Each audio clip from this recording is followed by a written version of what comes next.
This conference will now be recorded. Hey everybody, this is Dr. Doug Smith. It is Wednesday at 2:30, so it is time for our Monday through Thursday 2:30 podcast. This is the podcast where you will hear the science about what actually happened to people during the opioid crisis, and a lot going on. Alex and I are working furiously. Alex is a hell of a worker too. Alex and I are working furiously to be ready to potentially try and submit to the FDA our proposal for a phase 3 clinical trial tomorrow. This is vitally important because you cannot begin the process for a treatment IND, treatment investigational new drug, unless you've been approved for a phase 3 clinical trial. Well, phase 2 or phase 3. And so getting this submitted to the FDA and getting it approved. And for those of you who've been with us a long time, you know this is not our first submission to the FDA. We have submitted to the FDA now on several occasions, and we've been shot down every single time. Okay, they don't want to believe the science, and so what we did between the last submission and this submission was Alex and I got the two FDA citizen petitions written and submitted and published on the website regulations.gov. Okay, this gives us some standing. This gives us some ground upon which to get some traction.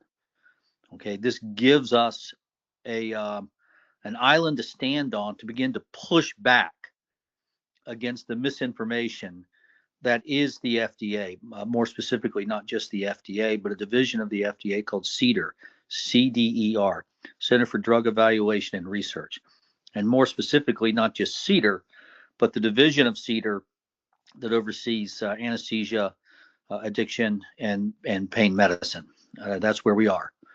And the director of that division is who we're pretty much locked horns with, Dr. Rigoberta Roca, who, in my opinion, is one of the architects of the opioid crisis.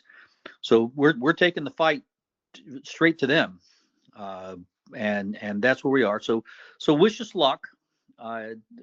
Anything in along these lines requires some degree of luck. So wish us luck, and let's hope that by the time we get on our podcast tomorrow, we'll be able to say to you guys, hey, we got it submitted. You'll know when it's submitted because you get what's called an acknowledgement letter. Okay, they will tell you in writing, yep, you got everything uploaded properly, and it's all here. So here's your acknowledgement letter, which starts a 30-day clock, and I mean 30 days to the minute. And that's what we're after. We're after getting that clock started. So again, wish us luck. Great progress being made with the book. The book is written. All 9 chapters are written, and we're now edited all the way through chapter 3. And the current edits are being done on chapter 4. So we're almost halfway through with the edit, or at least we're a third of the way through with the editing process. The graphics on chapters 1 and 2 have also been submitted. So it's going to be interesting to see where we are in another couple of weeks. But by the end of the month, we stand a pretty good chance of both having our FDA submission completed and well into the 30-day clock, and conceivably having the book completed through the editing phase and going into the publication phase. So we're making a lot of progress, folks, a whole lot of progress. So stay with us. The book has the potential to be transformational. It really has that potential. It is a lot of work has gone into the book, and if somebody wants to know what happened to them from the opioids, okay, it's all there in the book. If you want to know what happened to somebody else from the opioids, it's all there in the book. Okay, if you want to know why you went to rehab and it didn't work, it's all there in the book. If you want to know why you can't quit taking the opioids, it's all there in the book. It's all there, and it's explained in exquisite detail. I mean, exquisite detail. We go through the studies pretty much line by line. You'll understand the science behind what actually happened to you and others in this opioid crisis, and you'll understand the greed, the fraud, the incompetence.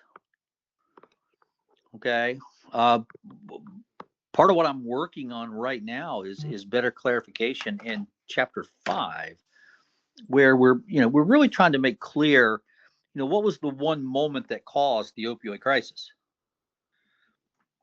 What was the one moment?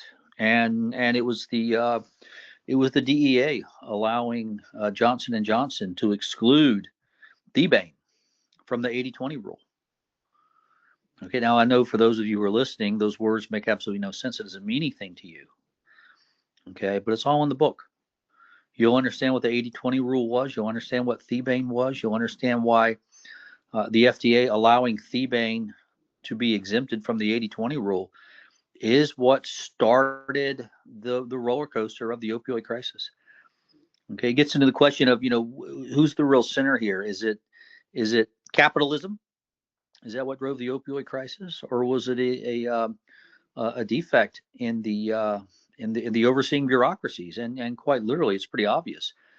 It's a defect in the bureaucracies. Capitalism's capitalism. It's gonna make money, and if you allow it to, it's gonna make money unethically, immorally. You don't think so? Look at the African slave trade. Okay, and it all comes down to the laws and regulations. African slave trade disappeared once the laws were put in place. It took a civil war to do that, but the laws got in place, and the African slave trade disappeared. It all comes down to the rules and regulations, and that's what fell apart here were the bureaucracies. Take a look at the screen in front of you. Okay, this is really what it all comes down to. There on the top, that was you before you took the opioids. That was you normal. Okay, your DNA is clean. You're making a normal opioid receptor, and everything in your body's functioning normally. Okay, that's you before you took before you started taking the opioids. Then look at the bottom.